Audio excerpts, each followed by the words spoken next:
Hallelujah. Glory be to God Almighty. Welcome, beloved brethren in Christ. How you doing? I hope you're doing good. I hope you're doing great. God bless you all. In Jesus' name, amen. Hallelujah. Thank you, Lord, for this wonderful video. Use it as an instrument for your glory, O Lord, in Jesus' mighty name. Amen. Hallelujah. Hallelujah. Like we all know, later keys. So let the Holy Spirit of the Lord lead you always and guide you into biblical truths for eternity. Because where you spend eternity is more important. Hallelujah. Glory be to God Almighty. So let's go into it, how to make heaven, biblical truth of how to make heaven and escape hell. Nobody wants to go to hell. It's a no-go area. We all want to go to heaven, right? Can I get a witness? Hallelujah. So let's first of all base it on eternal life, salvation, grace, faith. Hallelujah. And we'll go deeper. Let's start with Matthew chapter 19, verse 16 to 19. Just then, a man came up to Jesus and asked, "Teacher, what good thing must I do to get eternal life?" "Why do you ask me about what is good?" Jesus replied. "There is only one who is good. If you want to enter life, keep the commandments." And some people will tell you, you don't need works, you don't need this, you don't need that. Hold on a minute. You must obey the commandments of God for you to enter eternal life, for you to make heaven. Which, of course, the works through grace is what we need. Of course, the works through grace. The works through grace. Hallelujah. Glory be to God Almighty. 18. Which ones? He inquired.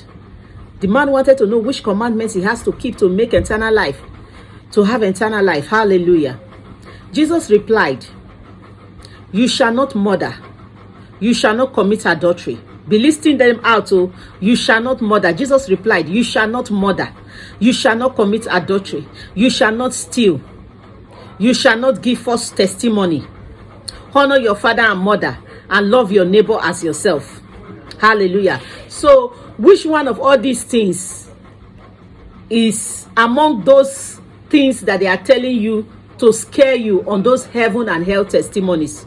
Which one of these things? Some of these things are there in those heaven and hell testimonies that they share, but some have nothing to do with these things. You will just know that it is man just talking out of their own knowledge or imagination or assumption or presumption. You are not going to enter heaven by assumption or presumption. If you're going to suffer yourself on earth for what is not even biblical, at the end of the day, you will just learn in heaven that you just suffered yourself for nothing. It has nothing to do with salvation. It has nothing to do with entering heaven.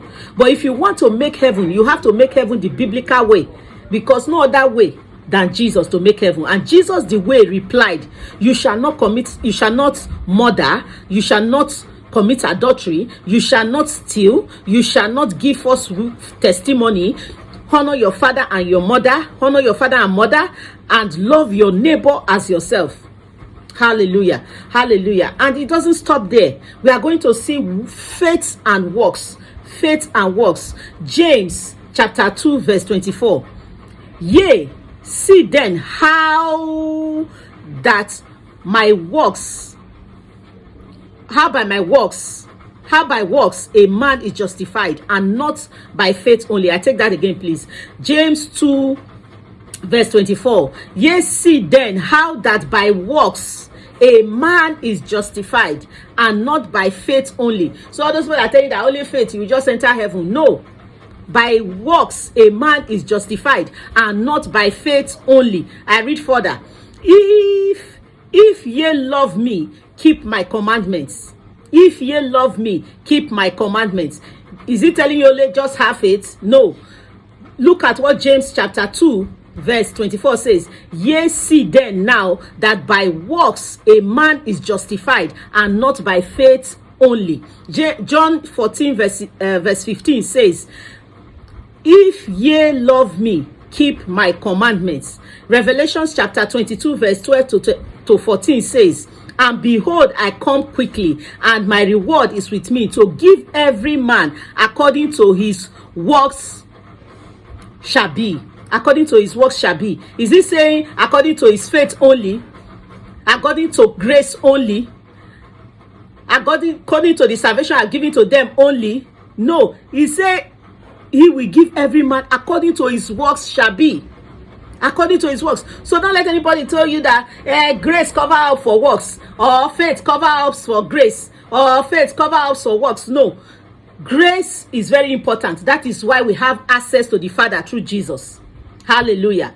Before, people in the Old Testament, they have to do so many atonements. They will kill animal, kill this. You and I, we are no more killing animals, because Jesus has paid the sacrifice once and for all. We are no more doing atonement of sins.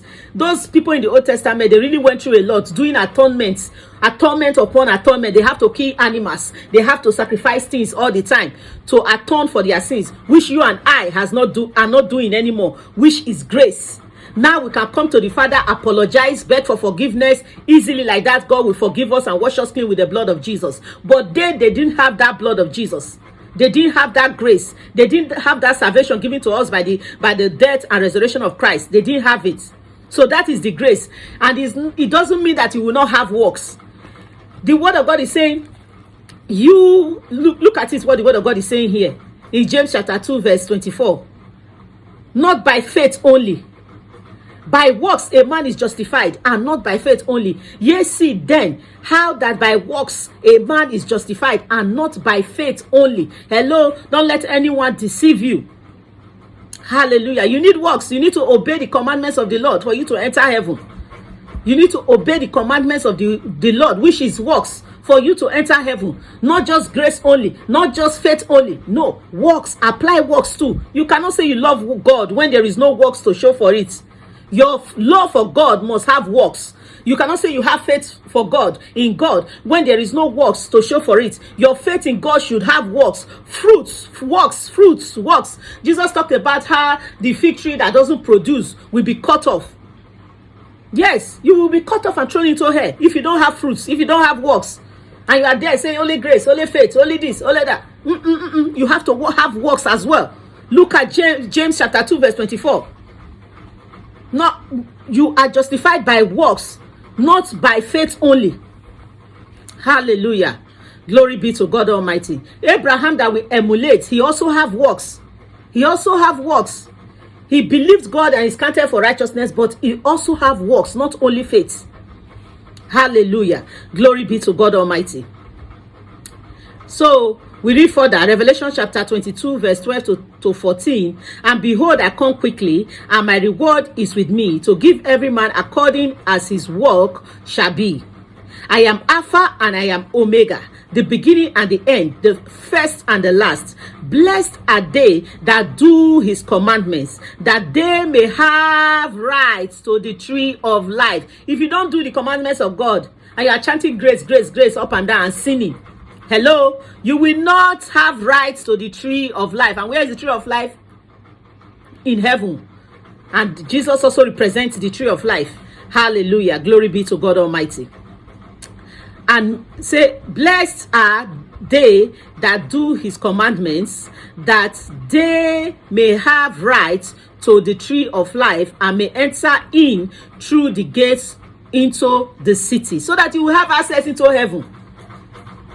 Some of you will not cross gates, so chanting grace up and down and chanting faith up and down. There is no works to show for your love for God, no works to show for your faith in God, no works to show that God really has given you grace to live right. No works.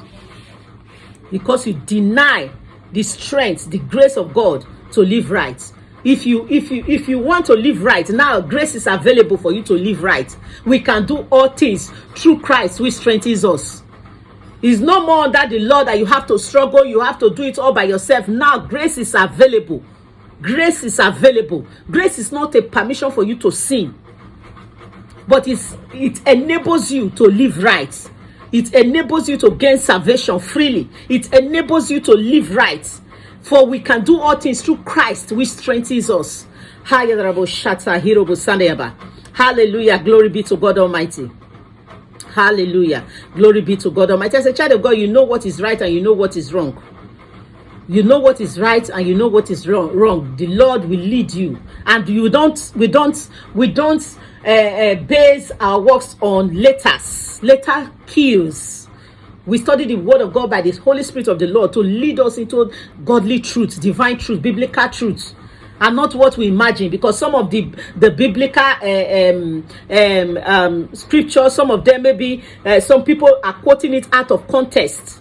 Maybe it applies to certain people or it is a spiritual meaning behind it, and they just make it like it's physical. They are also sinning. Because I mean, when you try to change or add to the word of God just to appear self-righteous, you are committing sin. We are the righteousness of God in Christ Jesus. We are the righteousness of God in Christ Jesus. Self-righteousness will not lead you into heaven. Sins will not lead you into heaven. If you want to enter heaven and escape here, you have to obey the commandments of God. And before we wrap up this video, we quickly read what Jesus said. We quickly read what Jesus said about eternal life in Matthew chapter 19, verse 16 to 19. Just then, a man came up to Jesus and asked, "Teacher, what good thing must I do to get eternal life?" "Why do you ask me about what is good?" Jesus replied. "There is only one who is good. If you want to enter life, keep the commandments." Hallelujah. Keep what? The commandments. "Which ones?" he replied. Jesus replied, "You shall not murder. You shall not commit adultery. You shall not steal. You shall not give false testimony. Honor your father and mother, and love your neighbor as yourself." And you know, if you love your neighbor, you will not do anyone evil. Hallelujah. And of course, we know we have to be born again to be saved. Hallelujah. Glory be to God Almighty. Thank you, Lord Jesus. If you have not accepted Jesus as your Lord and Savior, you are not saved. So I plead with you to take this opportunity right now, because tomorrow might be too late. Pray along with me. Heavenly Father, I come to you through your Son, Jesus Christ of Nazareth. Accept me, Lord. Forgive me all my sins. Wash me clean with the blood of Jesus. In Jesus' mighty name, amen. Welcome to the body of Christ. God bless you. See you on my next video. I love you, but God loves you more. Bye.